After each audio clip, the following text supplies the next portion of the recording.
sesi wawancara yang akan dilakukan oleh beberapa teman kami.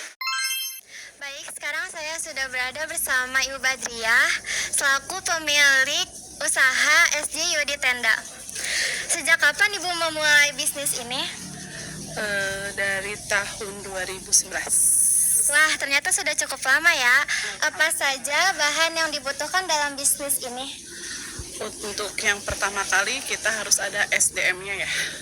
Berarti kan orang-orangnya yang kita pikirkan itu orang-orangnya terdiri dari 6 orang, paling sedikit itu 5 orang ya.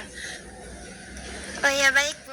Sesi wawancara selanjutnya akan dilakukan oleh teman saya yang lain. Nah Bu, jadi kalau waktu pemasangan tuh berapa lama sih waktu yang dibutuhin dalam kalau misalnya nih ada acara pernikahan gitu, biasanya waktu yang dibutuhin berapa lama?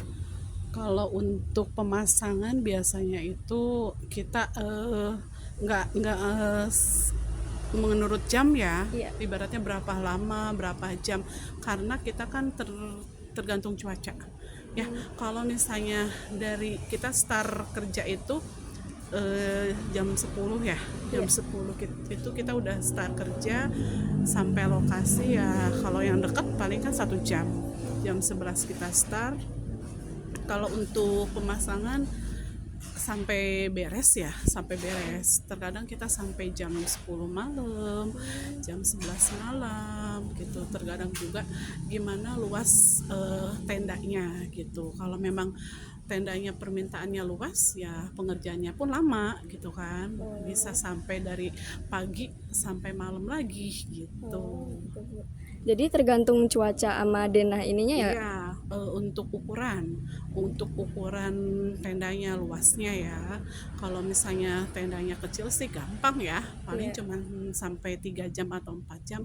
Kalau misalnya sangat luas tendanya, itu bisa dari pagi sampai malam gitu kan. Ya terkadang sampai jam 12 malam anak buah tuh baru pada pulang gitu. Oke Bu, kalau boleh tahu dalam proses pemasangan tuh biasanya dibutuhin berapa orang sih Bu? Kalau untuk proses pemasangan kita paling sedikit itu 4 orang ya. Itu paling sedikit harus 4 orang.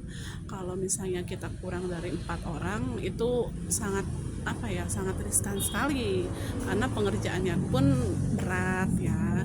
Jadi benar-benar harus banyak orang gitu ya. Oke Bu, jadi kayak tergantung gitu ya Bu, Iya. orangnya apa buat pemasangan. Kalau misalnya ya saya bilang itu kalau tenda kecil sih 4 orang juga cukup. Kalau misalnya dengan luas tenda yang besar 4 orang tuh ya kurang gitu kan. Ya minimal itu kalau tenda besar ya 6 orang. Jadi kan pengerjaannya cepat gitu ya. Oke Bu, terima kasih. Baik, pertanyaan dari saya sudah selesai. Baik, sesi wawancara selanjutnya akan dilanjutkan oleh teman saya yang lain. Nah, oh ya Bu, biasanya jenis peralatan apa sih yang dipakai oleh tim Ibu untuk mendekorasi tersebut? Yang pasti itu pertama besi ya di tenda ya. Selain besi pasti butuh terpal ya, seperti itu terpalnya ya. Mau nanya terpal berapa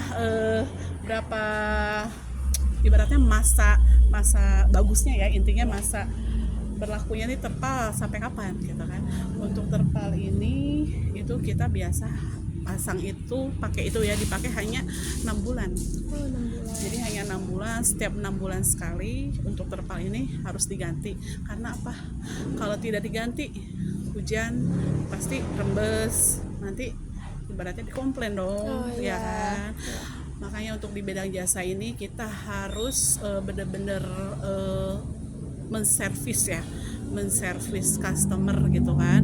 Nah dengan cara apa? Kesatu kita besi harus kokoh. Untuk terpal pun harus, kalau misalnya untuk masa waktunya sudah harus ganti ya harus ganti gitu kan. Nggak mungkin tetap aja gitu kan dipakai. Jangan sampai seperti itu karena kita ini di bidang jasa. Karena pelayanan itu paling utama ya. Oke, baik. Jadi cukup berganti-gantian gitu ya Bu untuk mengganti terpal dan pengecekan besi gitu. Pengecekan besi gitu kan, seperti kayak tali-tali, butuh tali-tali gitu kan untuk mengikatnya. Terus butuh seperti lampu ya, lampu aksesoris. Nah ini barangnya pada keluar semua ya, karena kan setiap weekend ini kan alhamdulillah selalu ada job, jadi ini barangnya agak kosong ya. Biasanya sih lampu-lampu kan ngegantung nih, lampu dekorasi ya. Gitu. Selain besi, butuhnya itu besi, terpal, tali, lampu dan tenda itu harus ikut tren. Iya, Kalau betul. tidak ikut tren, kita itu ketinggalan zaman. Iya. Pasti kita belakang ya. Gitu. Jadi pokoknya kalau misalnya di tenda, di bidang jasa itu satu pelayanan dan harus mengikuti tren masa kini gitu ya. Baik, selanjutnya tantangan terbesar apa sih selama Ibu menjalankan bisnis ini? Tantangannya awal pasti cuaca ya.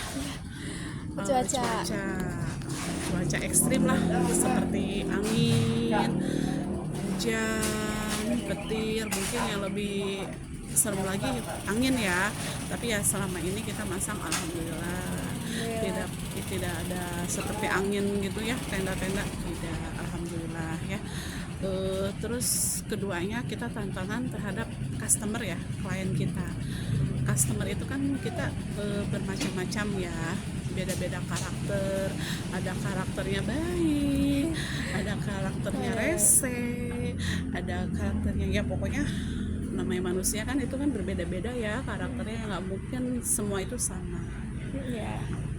Jadi lumayan besar juga ya tantangan seperti itu. Oke, baik, selanjutnya pertanyaannya akan dilanjutkan oleh teman saya. Oke, baik. Ibu, kira-kira berapa sih keuntungan yang didapat dari usaha ini?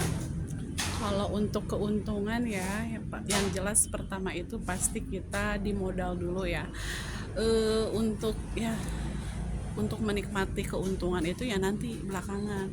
Kalau kita memang modalnya itu sudah balik ya, untuk dari tahun kita berdiri 2011 itu ya pastilah jelas ada untungnya ya.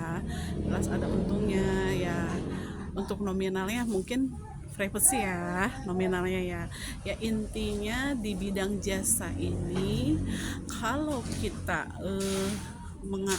mengasih pelayanan yang ekstra terhadap klien itu pasti ada untungnya. Karena apa? Nanti itu klien itu pasti merasa puas, dan apabila kalau ada acara pasti dia balik lagi dong ke kita. Karena apa? Karena dengan pelayanan kita yang bagus, yang ekstra, pasti dia untuk nyewa lagi gitu loh terhadap jasa kita tuh, pasti dia tuh merasa puas, pasti dia balik lagi. Nah itu baru dikatakan keuntungannya yang berikutnya seperti itu. Oke, menurut Ibu menjalankan usaha ini tuh masuknya untung atau rugi? Yang jelas semua usaha itu pasti untung dong. Kalau rugi udah tutup, ya kan? Ya namanya usaha itu bagaimana kitanya yang menjalankan. Kalau kitanya yang menjalankan itu konsisten dengan ibaratnya konsisten dengan dari awal, kita niat dari awal tuh seperti apa, kita harus konsisten ya, kita harus mengikuti konsisten kita seperti apa nih gitu kan, prosedur kita seperti apa ya, tetap aja kita juga di bidang jasa ini ada prosedurnya. Nah dalam arti kata misalnya customer itu adalah raja, tapi kita lihat dulu perlakuan customer itu seperti apa yang dikatakan raja itu.